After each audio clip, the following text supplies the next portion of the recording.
ዛሬ ደግሞ እንግዲህ አብዛኛዎቻችሁ የአይነ ጥላ ሰርተሽልን ነበር አጣ ነው እያላችሁ ብዙዎቻችሁ በጣም ተቸግራችኋል። አይነ ጥላ ማለት ምን ማለት ነው የምትሉም ሰዎች አላችሁ። ደጋግሜ ነው የሰራሁላችሁ።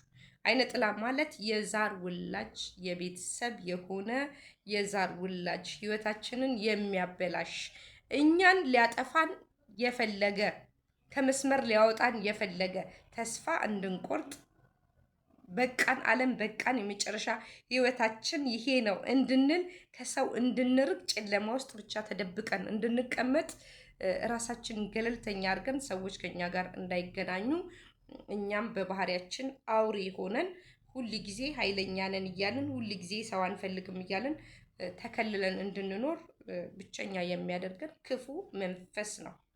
የአያቶቻችን የቅድመ አያቶቻችን በማወቅም ይሁን ባለማወቅ አምልኮን ይጠቀሙ የነበሩ ጨሌ ሊሆን ይችላል፣ ዛር ውላጅ ሊሆን ይችላሉ፣ ሰንጋላ፣ አዳልሞቲ፣ ጠቋር አባቡሌ፣ ተኮላሽ ብዙ አይነቶች የዛር ውላጆች የምንላቸው አምልኮች አሉ። በስተት ሲመለኩ የነበሩ ከእግዚአብሔር ውጪ ማንንም ማምለክ እንደሌለብንና ስተት እንደሆነ እንኳን የማያውቁ ደጋግ ቤተሰቦቻችን አያቶቻችን የድሮ አልፈውበት የመጡት ዛሬ ለኛ ጠላት የሆነው አጋንንታችን ሴጣን ማለት በእጁ አስገብቶ እስር አድርጎ ብዙዎቻችን ምናጓራለን፣ ዛር ውላጅ ያለብናለን፣ አይነ ጥላ ይሆነብናለን፣ መንገዶቻችን እንዲበላሹ፣ እንጀራችን እንዲዘጋ፣ እድላችን እንዲዘጋ፣ ትዳር ሲመጣልን ትዳር እንደምንም ብሎ ትዳራችንን የሚያበላሸብን ቆመን እንድንቀር ትዳር እንዳንይዝ ወንድ እንዲያስጠላን ሴት እንድታስጠላን በህይወታችን ነገሮችን መጥፎ መንገድ እንድንሄድ ሌዝቢያን እንድንሆን ጌ እንድንሆን ወደዛ የሚገፋፋን ወደ መጥፎ ትውልድ እየሳበ እያሳሳተ የሚወስድን ሁሉ የዛር ውላጅ ነው። እውነቴን ነው የምላችሁ። መቼም ሰው ሆኖ ንጹህ ነገር ሴትና ሴት ግንኙነት ማድረግ ይሄ በጤንነት ይመስላችኋል? አይደለም። ሴጣኖች የነገሱበት ዘመን ስለሆነ እንደገና የዛር ውላጆች ቆሻሻ ነገሮች ሲጨመሩበት ደግሞ ሁሉም ሰው መስመሩን እንዲስትና ወደ አልሆነ ታርጌት እንዲገቡ ነው። የዛር ውላጅ ማለት በጣም መጥፎ ነገር፣ ቆመን እንዳንሄድ ሽባ እንድንሆን እንድንደክም ያዳክሙናል፣ ያሹናል፣ ተስፋ እንድንቆርጥ ያደርጉናል፣ ራሳችን እንድናጠፋ፣ ጨለማ ውስጥ እንድንደበቅ፣ አገር ለቀን ሄደን ባህር እንድንገባ፣ ከሰው ጋር ላለመገናኘት፣ ወንድ እንዲያስጠላን፣ በቃ ጥላቻን ነው አብዛኛውን ጥላቻ። ተስፋ ስራ እንዳንገባ እንጀምርና የሆነ ነገር እንጀምራለን፣ ስራ እንጀምራለን፣ እንከፍታለን እና መቶ ዝግትግትግት ነገሮችን የሚያበላሽብን ማለት ነው። እና ደግሞ ብዙ ህይወታችን ልጅ እንዳንወልድ መሀል እንድናደርግ መሀል እንድንደርቅ እንጨት እንድንሆን ይሄ ሁሉ የዛር ውላጅ ነው። እግዚአብሔር መቼም ፍሬ አይከለክልም። ፈጣሪ ፍሬ አይከለክልም። ስለዚህ ያመልኩ የነበሩት ያምኑት የነበሩት መጥፎ መንፈሶች መጨረሻ ላይ ልጄ ለልጅህ ስም አውጣለት እያሉ ልጆቻቸውን ያስረክቡና በደም ያስፈርሙና ዛሬ እነዛ ልጆች መውለድ አቅቷቸው ትዳር መያዝ አቅቷቸው ቆመው የቀሩ ብዙ እህቶቻችን አሉ። ስለዚህ የዛር ውላጆች ማለት እነዚህ ናቸው። መጠጥ መጠጣት፣ ሲጋራ ማጨስ፣ ከነሱ ጋር የማይመጥናቸው ላይፍ ጋር መኖር፣ በቃ ቸልተኝነት፣ እንደዚህ ቤተሰብ መረበሽ፣ ማመስ ልጆች ላይ እንኳን ሳይቀር ነው የሚተላለፈው። ልጆቻችሁ አይታችኋል። ከ8 ዓመት ጀምሮ ከ10 ዓመት ጀምሮ ልጆቻችሁ መረበሽ ይጀምራሉ። ቤተሰብን መቀወጥ ይጀምራሉ። ሴት ልጆቻችሁ ከቁጥጥር ውጭ ይወጡ የለም። ወንድ ልጆቻችሁ ከቁጥጥር ውጭ እናንተ በደንብ ለፍታችሁ አሳድጋችሁ ዋጋ ከፍላችሁ ከቁጥጥር ውጭ። ይሄ ሁሉ ከቤተሰብ የመጣ ነው። እናንተ አስተዳደግ ጠፍቷችሁ አይደለም። አንዳንዴ ምንድን ነው የምንለው ወይ ከንትን ጋር የዋለ እንትን ሆነ እንላለን አይደል? አለበለዚያ ሰፈሩ ይሄ ሰፈር አበላሸው አይደለም። የራሳችን ችግር ወደ ልጆቻችን ተላልፎ ነው እንጂ ልጅ ምንም ሳይጎልበት አሳድጋችሁት ልጅ እናቱን ልደብድብ አይልም። ልጅ ምንም ሳይጎልበት አድጎ የሆነ ጫት ቤት ሲጋራ ቤት አይውልም። ወዶ ያንን የተበላሸ ህይወት ከእንቅልፉ አለመነሳት፣ ራስ ምታት፣ ሰውነት መዛል ምናምን ያንን ህይወት አይፈልገውም። ስለዚህ አትፍረዱባቸው። ሁሉ ሰው ችግር ስላለበት ነው ችግር ውስጥ የሚገባው።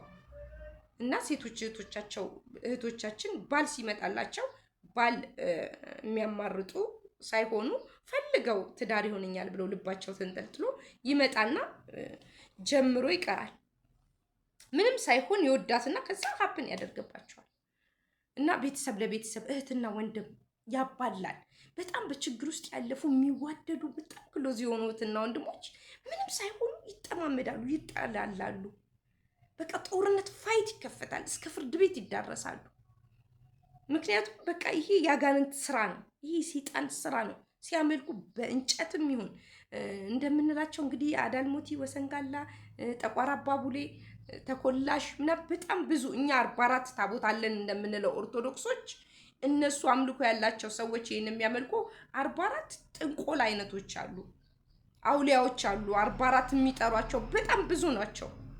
ስለዚህ እነዚህን ሁሉ አምልኮ ሲያመልኩ የነበሩ ምስኪን ቤተሰቦቻችን አያቶቻችን እንግዲህ በክፋትም ይሁን በተንኮል መቼም ከእግዚአብሔር ጋር የማያገናኘውን ነገር አይሰሩም አይደለም።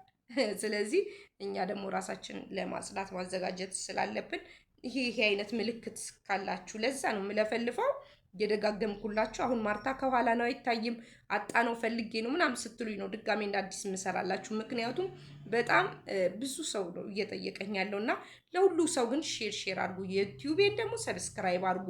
እናንተ አበረታቱኝ። ብዙ አይነት መድኃኒት እዚህ ላይ እማቀውን ሌሎችንም እየጠየኩኝ የሚጠቅማችሁን ግዙኝ ሳይሆን እናንተው እዛው እያዘጋጃችሁ እየገዛችሁ ትክክለኛውን መድኃኒት ምን መጠቀም እንዳለባችሁ ነግራችኋለሁ። የአይነ ጥላው ግን በትክክል ተጠቀሙት።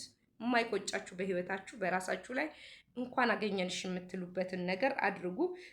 መጀመሪያ ኩይሳ አፈር። ኩይሳ አፈር ማለት የምስጥ አፈር፣ ይሄ ምስጦች ስርስር አድርገው ከመሬት የሚያወጡት እንዲህ ቁልል የምትል ክምር የምትል ድቅቅ ያለች አፈር ኩይሳ አፈር ነው። ኩይሳ አፈር ብዙዎቻችን አጣን ስትሉኝ ግን የቤተ ክርስቲያን አፈር ጥግ ላይ ቆርቆራችሁ ከመሬት አውጡና እሱን ተጠቀሙ። ይቻላል። እንግዲህ ከእግዚአብሔር ጋር ነው የምናድነው።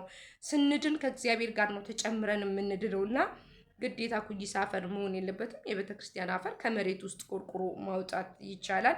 እንደሱም ሲያደርጉ ስላየው ነው ቤተሰቦቻችን ኩይሳ አፈሩ ሲጠፋ ከቤተ ክርስቲያን ነበር እምነት የሚያስመጡት ያልተረጋገጠ ቦታ ምናምን እያሉ። ከዛ ግዛዋ ታውቃላችሁ እንግዲህ ግዛዋ ካለ ደጅሽ ለምን ሞተ ልጅሽ እየተባለ ሁል ጊዜ ተረትም ይተረታል። እሱ ልጆቻችን ሲታመሙ ለቡዳ መድኃኒት የምንሰራው ነው ከነጭ ሽንኩርት ጋርና ከቀበርቾ ጋር ማለት ነው። ቡዳም ካለባችሁ እግረ መንገዳችሁ እሱንም ጠራርጎት ስለሚሄድ ማለት ነው። ቀበርቾ ታደርጋላችሁ። ጠመናይ ማለት ብዙዎቻችሁ ጠመናይ ምንድን ነው ትላላችሁ። ጠመናይ ፓውደር ዱቄትም አለው። ገላ ይቀቡበታል። ብዙ ሰዎች ሙሉ ገላቸውን አዲስ ዓመት ሲመጣ ሰዎች እንዳያድሱብን እያሉ ገላቸውን ይቀባቡታል በደንብ አድርገው ማለት ነው። ጠመናይ እግራቸውን፣ ገላቸውን ቁርጥማት ምናምን ያለባቸው ሰዎች ብዙዎች እናቶች ይጠቀሙበታል። ግን የቁርጥማት ሌላ ነው በደንብ የሚያሽላለ እሱ ቢሆን አሪፍ ነው። ጠመናይ ግን ብዙ ለሰውነት ለአካል ለምናምን አሪፍ ነው ለጤና፣ እሱን ይጠቀማሉ። ጠመናይ እንጨትም አለው፣ ድቡልቡል ነጭ እንጨትም አለው። ከዛ ድንገተኛ ድንገተኛ አልኩኝ። ድኝ ታውቃላችሁ? የሚሸተው ድንገተኛ። ይሄንን ኩይሳ አፈር፣ ግዛዋ፣ ቀበርቾ፣ ጠመናይ፣ ድንገተኛ እነዚህን አንድ ላይ ታደርጉና 6ቱን ማለት ነው አንድ ላይ ትበጠብጣላችሁ። በትልቅ ባሊ ትበጠብጣላችሁ። ለስንት ቀን? ለ30 ቀን። ሙሉ ቀን መሆን ያለበት 31ኛው ምሳሌ ነው። 30 ቀን ምላችሁ በ25ም በ26ም ሊሆን ይችላል። ይሄን ትዘፈዝፉትና በግራዋ ገላችሁን ትታጠቡትና ይሄንን ደግሞ መለቅለቂያ ታደርጉታላችሁ ማለት ነው። መጨረሻ ላይ ለስንት ቀን? ለ7 ቀን። የሚዘፈዘፈው ለስንት ቀን? ለ30 ቀን። ይሄን አድርጋችሁ የመጀመሪያ ቀን ስትዘፈዝፉ ፔሪድ ምናምን መኖር የለበትም፣ ንጹህ መሆን አለባችሁ። ከዛ በኋላ ያለው ቀን ችግር የለውም። 7ቷ ቀን ደግሞ እንደገና ስትለቃለቁ በግራዋ ታጥባችሁ ነው የምትለቃለቁት፣ ወይ ጠዋት ወይ ማታ። ስትለቃለቁ ደግሞ ምንም ችግር የለውም፣ ንጹህ መሆን አለባችሁ። 7ቷ ቀን ችግር አላት፣ ንጹህ መሆን አለባችሁ።